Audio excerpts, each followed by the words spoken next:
Hello Gemini, and welcome to your in-depth monthly horoscope for July 2023 for the Sun or the Ascendant.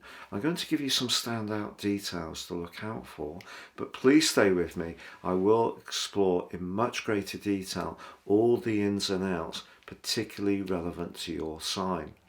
If you're a returning visitor, thank you so much for joining me once more. If you're new here, it's great to have your company, and I'd be honoured if you would subscribe. Please click or tap on the bell notification symbol.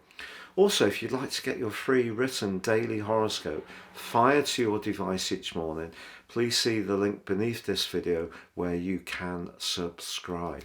Now, you're a class communicator when you're on top form, and with Venus and Mars pretty close together in the first 10 days of this month, and your ruler speeding into Leo on the 11th, you have a chance to really show just how talented you are in the way you interact with others, how speedily you articulate your ideas, but you may also find yourself really wanting to move around quite a lot and having quite a lot of short journeys, but lots of bright interactions. So I can't wait to tell you more about those.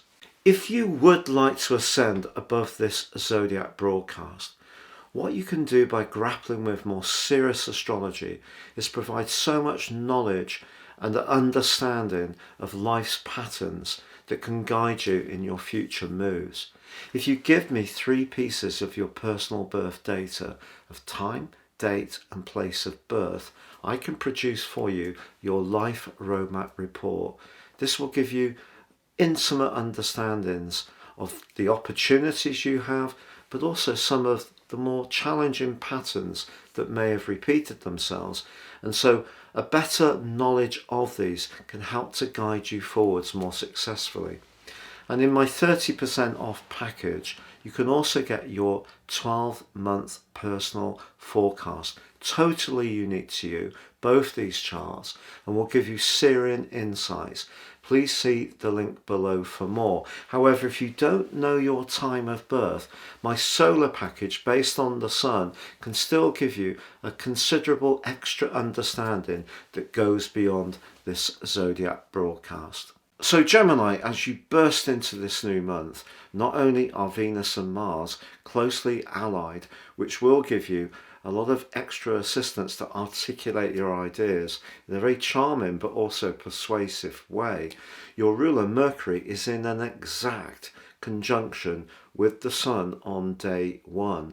This in traditional astrology is known as a cazimi, and this is going to give your natural abilities as a communicator even more brightness and sparkle. Now, because the Sun and Mercury are in the part of your situation to do with everyday money, but also your self-worth and core values, and anything to do with the foundation in your situation, that can be an area that you can communicate with great clarity. Now, also in the first 5 days, the Sun in your sector of everyday resources is linking very well to Jupiter tucked up in your 12th house. Something could come back to you at the start of this month, a past good deed.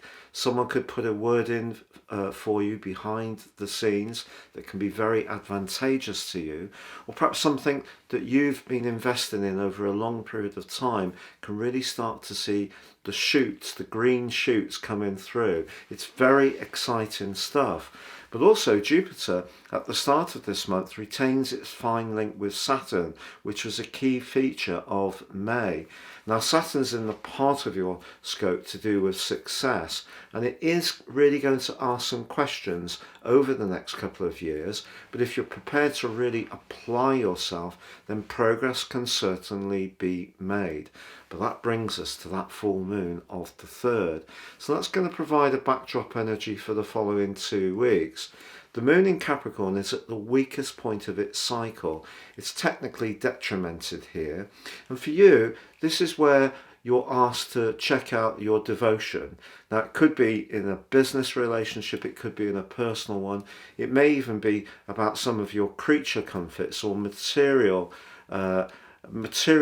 adherences that you have. Now, what you're being asked to do on this full moon is to check out if things are in balance between the ins and the outs, or you're making enough, taking enough care to think about your future financial situation.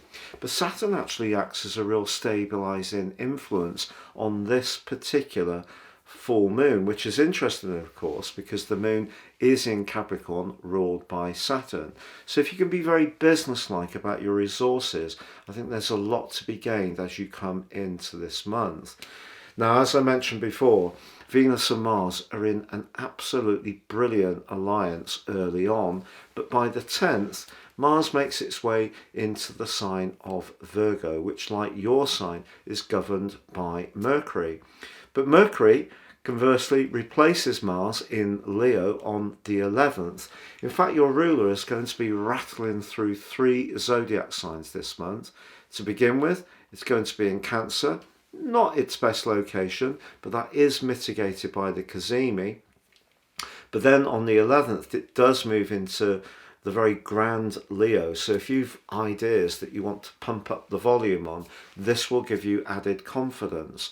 But on the 28th, Mercury then catches up with the movement of Mars and switches into the sign of Virgo. So I do feel that whatever you're grappling with this month, as the month goes on, how things feel is going to become more important to you. However, from the 12th through to the 20th, the Sun forges a really exciting link with Uranus. Perhaps there's some innovation or fresh approaches you can take to how you're marshalling your resources, or even some of your core ideas may be due for some kind of update. The 17th to the 23rd, however, sees one of the most challenging aspects of all in astrology, and that is a clash, an opposition between the Sun and Pluto. If there is some kind of discussion you have at the heart of this month, and it is a situation where you see something starkly different to someone else, it could lead to a very tense standoff. Sometimes with the Sun opposite Pluto, we encounter people who in some ways want to impose their dogma or their credo on us. So be prepared for that. But also on the 17th, the true North Node inverses back into the sign of Aries, which for you is very much about your future aspirations and hopes.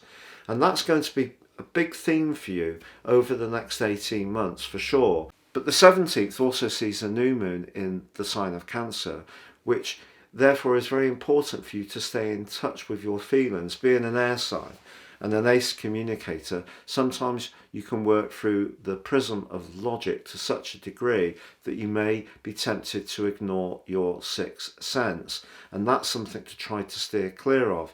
In fact, in week 3, the Sun actually forges a magical link to Neptune, and if you do listen to those hunches, that will guide you extremely well. Now also in week 3, we do have Mars going into an opposition with Saturn. If you're trying to grapple with something about where you live, how you live there, or who with, or even making some changes to your current abode, physical changes, just be aware that Saturn can slow things down and create a degree of frustration.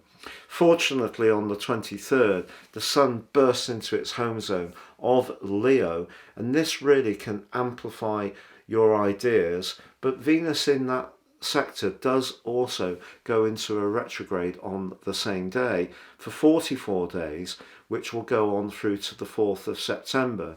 So it's going to be important to communicate your ideas not just with conviction but also with sincerity. However, as your ruler makes its way into the sign of Virgo on the 28th, despite the fact that the Sun is in its home zone and really pushing you to interact and connect to others, I feel that it will be people who are particularly meaningful to you from an emotional perspective that you're really going to be drawn to as this month draws to a close.